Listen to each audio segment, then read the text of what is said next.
did this war on terror actually turn out to be a poster war between the BJP and the Congress? For the second straight day, you're looking at both political parties right now taking potshots at each other.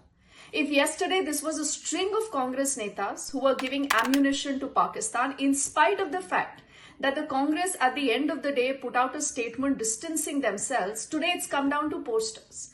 Now what's happened is that the Congress put out a poster where they attached a caricature of Prime Minister Modi but without the head.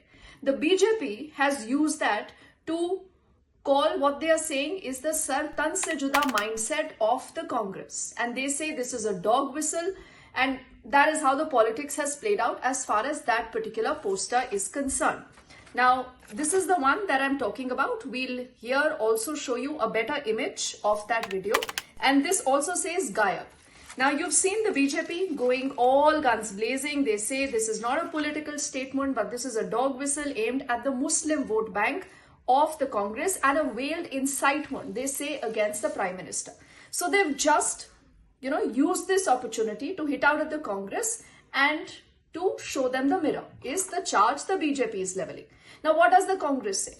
The Congress is also raising some pertinent questions. The Congress now says that we said this Gayab because the Prime Minister was missing when the country needed him the most. That is the charge the Congress is leveling.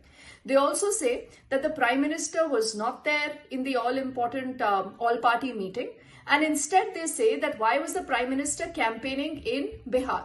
So he had politics on his mind instead of national security is the charge the Congress is leveling.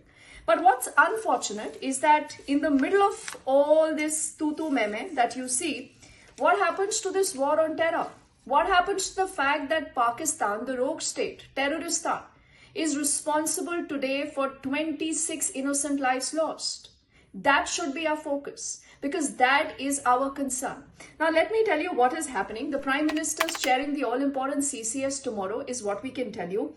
In fact, earlier today, the Congress, Rahul Gandhi in particular, has written to the Prime Minister and he says, let's convene a special session of the Parliament, get everyone together and please tell us what you are doing as far as national security is concerned.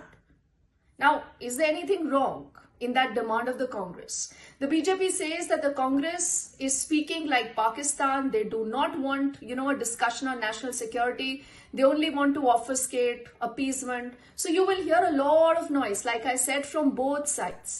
But when you decode the story, I think what's very, very significant is that, yes, you must ask questions of accountability, whether this was an intelligence failure, whether, the Prime Minister should have been there at the all-important all-party meeting. Should he be addressing that rally in Bihar as the opposition alleges? There is time for politics, but right now is the time to respond. Right now is the time to send out that message, not just to Pakistan, but to the world, that this is not the new normal. And India does not have infinite patience, and we need to respond to Pakistan. So I think both the political parties need to realize this, and questions have to be asked, questions should be asked, and the government is only obligated to answer those questions. We on NDTV will continue to track the story and all developments.